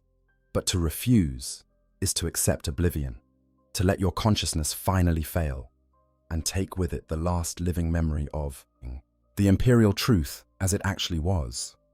You find yourself wondering if this is how the Imperium itself made its choice. Did anyone deliberately decide to abandon the Emperor's teachings and embrace worship? Or did it happen gradually, one small compromise at a time, until no one remained who remembered what had been lost? Perhaps the transformation from imperial truth to imperial cult was not a betrayal, but simply the inevitable result of time and necessity, of a civilization doing whatever it took to survive in an increasingly hostile universe. During one of your deployments, you encounter another ancient dreadnought from a different chapter, a warrior who was interred during the actual Horus Heresy and has somehow maintained his consciousness across the full 10,000 years. You hope that speaking with him will provide some clarity, some confirmation that your memories are accurate and that you are not simply malfunctioning as your brothers believe. But when you finally manage to arrange a private VoxLink conversation with this ancient warrior, designated as Brother Ancient Methuselah, what you discover is deeply troubling. His memories of the Horus heresy are vivid and detailed, but his memories of the Great Crusade before the heresy are almost non-existent. He speaks of the Emperor in terms of divinity that suggest he fully accepts the Imperial cult's teachings, and when you try to discuss the Imperial truth, he seems genuinely confused. "The Emperor has always been divine, brother," he says, his Vox voice carrying the electronic equivalent of puzzlement. "Even during the heresy, we knew him to be the one true God, the only deity worthy of worship. How else could we have resisted chaos without faith in his holy purpose?" "But the Imperial truth," you begin. "Was a strategic deception," Methuselah interrupts, "designed to expose and destroy false gods before revealing the Emperor's true divinity. Surely you remember this." You realize with horror that even this warrior who was there, who witnessed the events firsthand, has had his memories subtly altered over the centuries. Whether through the constant reinforcement of Imperial cult teachings, through the natural degradation of organic memory, or through deliberate memory modification by the chapter's leadership, Methuselah has come to believe a version of history that aligns with current orthodoxy rather than with what actually occurred. If this can happen to someone who was present during the events themselves, then what hope do you have of maintaining accurate memories across the vastly longer span of time since your last clear recollections? Your sense of certainty, already weakened by isolation and doubt, crumbles further. Maybe your memories are wrong. Maybe you are misremembering the Emperor's teachings, emphasizing aspects that fit your preferred narrative while downplaying or forgetting evidence that he intended to be worshipped all along. The possibility that you are simply wrong, that your entire ideological position is based on inaccurate or corrupted memories, becomes impossible to dismiss. And if you are wrong, then all your suffering, all your sense of betrayal and loss, all your isolation from your battle brothers has been for nothing. You would be clinging to false history, a malfunctioning relic refusing to accept necessary updates to his programming. But you cannot accept this entirely, cannot surrender the core truth that seems most certain. The Emperor explicitly rejected worship. You remember his words, or believe you remember them, and they are too clear, too emphatic to be simple fabrications of a degrading mind. He said there are no gods. He forbade religious belief. He destroyed temples and executed priests. These memories feel foundational, bedrock truths upon which everything else is built. Yet you are also forced to acknowledge that memory is the least reliable witness, that 10,000 years is an impossible span for organic consciousness to bridge without significant loss and corruption. The very act of remembering changes memories, reinforces some details while others fade, creates confidence where uncertainty should exist. You are trapped in epistemological limbo, unable to trust either your memories or the historical accounts that contradict them, unable to determine whether you are a faithful guardian of important truth or simply a malfunctioning machine whose systems have degraded beyond the point of reliable function. The Emperor on the Golden Throne. The opportunity to visit Terra comes unexpectedly during a major crusade that requires the mobilization of chapters from across the segmentum. Your own chapter is to participate, and because of the crusade's scale and importance, an official ceremony is planned on Terra itself, where representatives of all participating chapters will gather to receive the Ecclesiarch's blessing before deployment. The journey to Terra takes months of warp travel, time you spend in stasis sleep while your battle brothers prepare for the historic moment. When you are awakened, you learn that your chapter's leadership has decided to bring you specifically because your age and service record make you an impressive symbol of the Imperium's endurance. You will stand as a reminder that the Emperor's warriors have fought without ceasing for 10,000 years, that faith and duty transcend the limitations of flesh. You agree to participate, though not for the reasons your brothers assume. You wish to see Terra, to walk through the imperial palace, to perhaps gain some understanding of what really happened to the emperor and why the Imperium transformed so completely in his absence. If any answers exist, they must be here, at the heart of the Imperium, in the place where everything began. Terror itself is almost unrecognizable from the world you remember, where once you recall seeing the scars of the Unification Wars being slowly healed. Now you find a world whose entire surface has been transformed into an endless cityscape. The palace has grown to encompass nearly a quarter of the planet, its walls and spires dwarfing anything you have encountered elsewhere. And everywhere, you see the symbols and structures of imperial worship. The ceremony is held in a cathedral so vast that its far walls are lost in haze, a structure that could house millions of worshippers. The ecclesiarch himself presides, a figure of such political power that even Space Marine chapter masters show him deference. His blessing is delivered in High Gothic, and even through your limited understanding of that archaic language, you can tell that it is a complex theological discourse on the God Emperor's divine will and the sacred duty of those who fight in his name. After the ceremony, you are granted, through your chapter leadership's connections, a rare privilege, the opportunity to approach closer to the Golden Throne itself, to see the Emperor's physical form, though not so close as to enter the throne room proper. Only a handful of the most exalted servants are permitted such proximity, and even your battle brothers are awed by the opportunity. You descend through countless levels of the Imperial Palace, passing through security checkpoints, manned by custodian guard, those golden armored warriors who serve as the Emperor's personal protectors. They scrutinize every member of your group before allowing passage, their suspicious gazes lingering on your Dreadnought form longer than on the others. Finally, you reach a vast chamber that serves as an antechamber to the throne room itself. From here, through adamantium doors that measure hundreds of meters in height, you can sense something, a psychic pressure that makes even your mechanical senses register alarm. This is not the touch of ordinary psychic power, but something of a magnitude that transcends normal understanding. The doors remain closed, but you are told that beyond them lies the Golden Throne, and upon it sits the Emperor, maintaining his eternal vigil. 10,000 years he has sat thus, his consciousness spanning the galaxy through the Astronomicon, his physical form sustained by arcane technology and the daily sacrifice of 1,000 psychers whose lives fuel the mechanisms that keep him stable.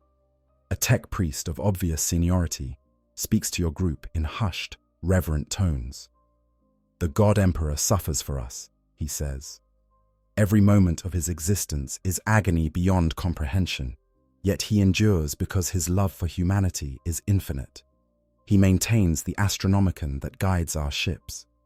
He holds shut the breach in the webway that would otherwise flood Terra with demons.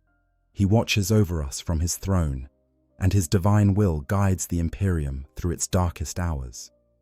You listen to this explanation and find yourself struggling with contradictory impulses.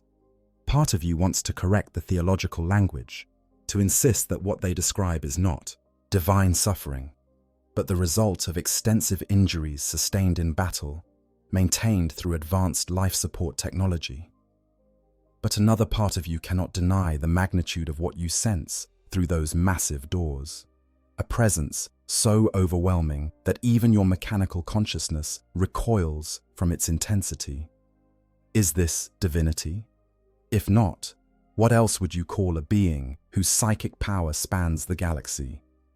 Who has maintained consciousness for 10,000 years, despite injuries that should have killed any normal human instantly, whose very existence holds the Imperium together and prevents demonic catastrophe?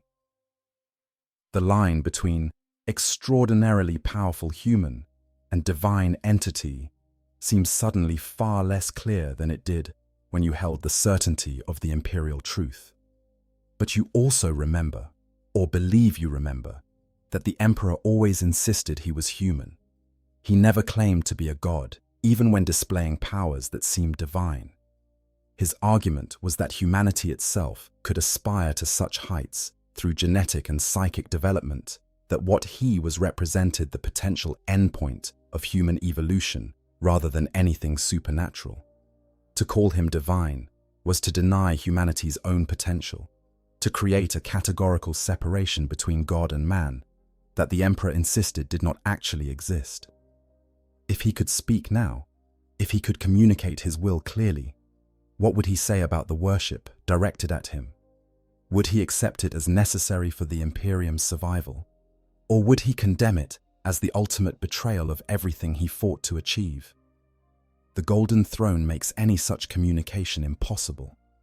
Whatever consciousness remains within that tortured form is too occupied with the psychic burden of maintaining humanity's infrastructure to comment on theological minutiae.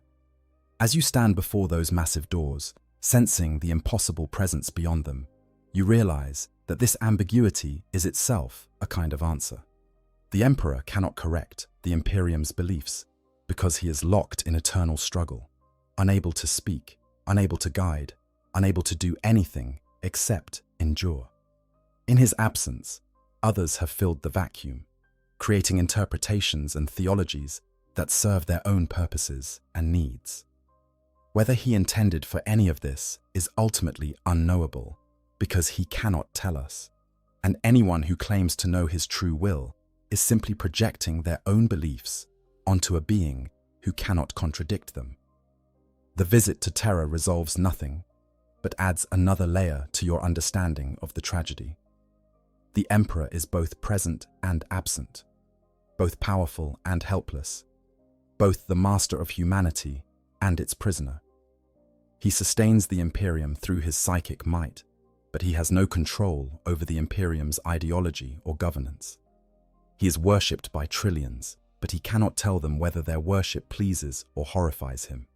And you, standing in that antechamber with your battle brothers who see only confirmation of their faith, understand that you will never know the truth. The answers you seek are locked behind doors you cannot pass, contained within a consciousness that cannot communicate, lost to a time that will never return. You must make your peace with uncertainty, must find a way to continue serving, despite not knowing whether your service honors or betrays the being you believe you remember. A choice of faith. In the years that follow your visit to Terra, years measured more in deployments than in standard time increments, you find yourself gradually settling into a form of acceptance that you never thought possible. It is not the acceptance of the faithful, who embrace imperial doctrine without doubt or question, nor is it the acceptance of those who simply surrender to the inevitable, who stop thinking because thought brings pain. Instead, it is an acceptance born of recognizing that you exist at the intersection of two equally valid but incompatible understandings of reality.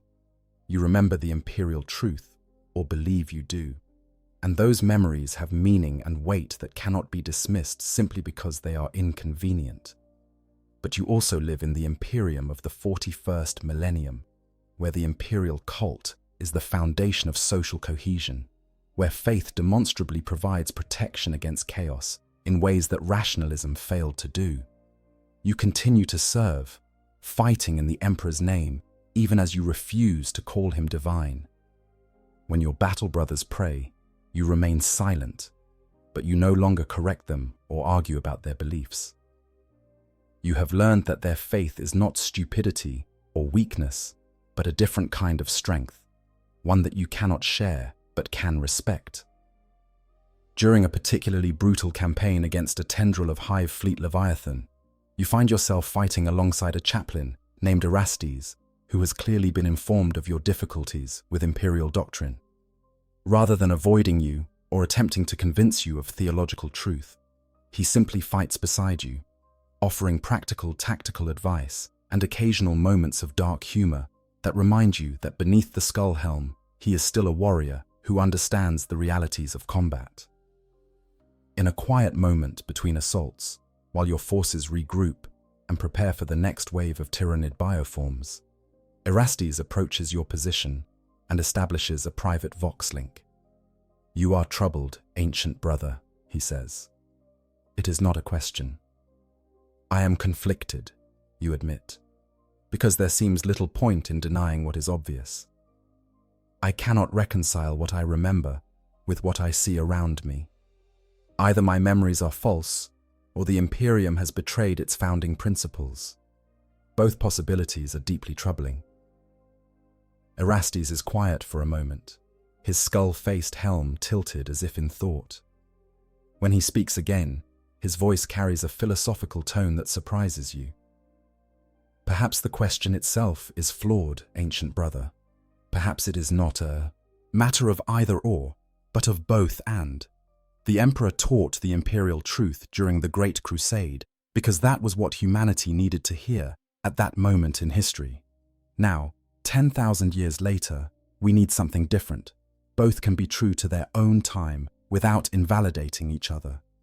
But he explicitly forbade worship, you say, repeating the argument that has become almost ritual. How can both prohibition and embrace of worship be equally valid?" "Because circumstances change," Erastes replies. "The Emperor worked with incomplete information. He did not foresee the Horus heresy, did not anticipate that he would be confined to the Golden Throne, could not have predicted the 10,000 years of darkness that would follow. His plan for humanity's future was interrupted, and we have been forced to adapt. The imperial cult is not what he wanted, but it may be what we need to survive in his absence." You find yourself considering this perspective more seriously than you have any previous theological argument. Perhaps the Emperor was wrong, not in his principles or his vision, but simply in his predictions about what would be necessary for humanity's survival. Perhaps the imperial truth worked during the Great Crusade, but proved insufficient for the age that followed. Perhaps faith is not a betrayal of reason, but a necessary supplement to it, when reason alone cannot sustain hope in the face of cosmic horror. And if he could see what we have become, you ask, do you think he would approve? Erastes' laugh is bitter. "I think he would be horrified, ancient brother. I think it would pain him to see how thoroughly we have ignored his explicit instructions. But I also think he would understand. A parent may disapprove of how their children have managed the family estate in their absence. But if those children have survived and prospered despite making choices the parent would never have made, can the parent truly condemn them? The metaphor is imperfect, as all metaphors are, but it captures something important. The Emperor is absent, and in his absence, humanity has done what it needed to do to survive. Whether this honors or betrays his vision is perhaps less important than the fact that humanity endures, that the Imperium continues, that 10,000 years after the heresy, human beings still fight and hope and believe in a future worth protecting. "I cannot worship him," you say finally. "I cannot call him divine or pray to him as a god, but I can continue to serve, to fight for the Imperium and humanity's survival, even if the ideological foundations have shifted beneath me." "That is enough, ancient brother," Erastes replies. "Perhaps it is even more than enough. You serve with doubt, which is harder than serving with faith. You fight without the comfort of certainty, which requires greater courage than fighting with divine conviction on your side. The God Emperor asks no more of you than that you do your duty, and you have never failed in that." The conversation ends there, and the Tyrannid assault resumes. You return to the business of war, firing your weapons and crushing bioforms beneath your power fist, doing what you were designed to do regardless of whether you understand the greater purpose behind it. And in that moment, you achieve something like peace, not through resolution of your doubts, but through acceptance that some questions have no answers, that some conflicts cannot be resolved, that sometimes the best you can do is keep fighting, even when you no longer remember what you are fighting for. Conclusion. As I return to stasis sleep after another deployment, as consciousness fades and darkness claims me once again, I find myself thinking about legacy and meaning. I am possibly the last being in the entire Imperium who truly remembers the imperial truth as it was originally taught, who carries within my degrading organic consciousness the actual words and beliefs of the Emperor before everything changed. When I finally die, when my neural tissue can no longer sustain consciousness despite all the mechanicum's efforts, that knowledge dies with me. The last living link to what the Great Crusade actually meant will be severed. Future generations will know only the mythologized version of events, the theologically revised history that serves the present's needs rather than preserving the past's truth. Perhaps this is how it should be. Perhaps memory is meant to fade, to be replaced by myth and legend that can inspire and unite in ways that accurate historical record cannot. The people of the 41st millennium do not need to know that the Emperor forbade worship. They need to believe that he deserves worship. They do not need to understand the complexity of his philosophy. They need the simplicity of faith in his divinity. But I remember. I still remember, for whatever that is worth. I remember a vision of humanity united through reason rather than faith, through understanding rather than devotion. I remember an emperor who insisted he was human even when his powers seemed divine. I remember a great crusade that promised enlightenment and delivered, for a brief historical moment, something approaching that promise. That memory will die with me, but perhaps that is acceptable. I have carried it across 10,000 years, have preserved it through countless battles and centuries of darkness. I have been faithful to the truth as I understand it, even when that truth became heresy, even when maintaining it isolated me from my brothers and made me an anachronism in my own Imperium. When I awaken next, if I awaken next, I will continue to serve. I will fight in the Emperor's name, whether or not he is truly divine. I will protect humanity, whether or not they deserve the protection. I will remain true to my oaths, even as I question everything those oaths were originally meant to uphold. Because in the end, this is what it means to be a space marine, to be one of the Emperor's warriors. We endure, we persist, we fight on even when we no longer understand what we are fighting for, because the alternative is to surrender, and surrender is not in our nature. I am a pre-heresy Dreadnought who has awakened to find that everything changed while I slept. The Imperium I knew is gone, replaced by something I barely recognize. The Emperor I served is worshipped as a god, despite his explicit rejection of such worship. The truth I fought for has been superseded by a lie that works better than truth ever did. And yet I continue, because this is what I am. A weapon, a witness, a survivor of an age that will never return, carrying memories that no one believes and truths that no one wants to hear. I am the last guardian of the imperial truth in an Imperium built on imperial faith, and when I finally fall, when my consciousness at last disperses into the darkness from which it emerged, that truth will be lost forever. Perhaps that is for the best. Perhaps the future does not need the past's complicated truths when simple faith serves better. Perhaps the Emperor's greatest gift to humanity was not the vision he promoted during the Great Crusade, but the faith that emerged from his sacrifice at its end. I do not know. I will never know. And maybe that uncertainty, that inability to ever be certain whether we honor or betray what he truly wanted, is itself the burden we must carry. Not faith, not reason, but the eternal question mark between them, the doubt that drives us to keep searching for meaning even when meaning proves elusive. I am a Dreadnought. I am a witness. I am a memory of something lost. And I will endure, as I have always endured, until the darkness finally claims me, and the last echo of the Great Crusade's true purpose fades into silence. For the Emperor, for humanity, for the truth that was, the lie that is, and the uncertainty that binds them both together into something like meaning in the face of an uncaring universe. If you found this exploration of one of the Imperium's greatest ironies fascinating, please consider liking this video and subscribing to the channel. The Emperor protects, whether we understand his protection or not.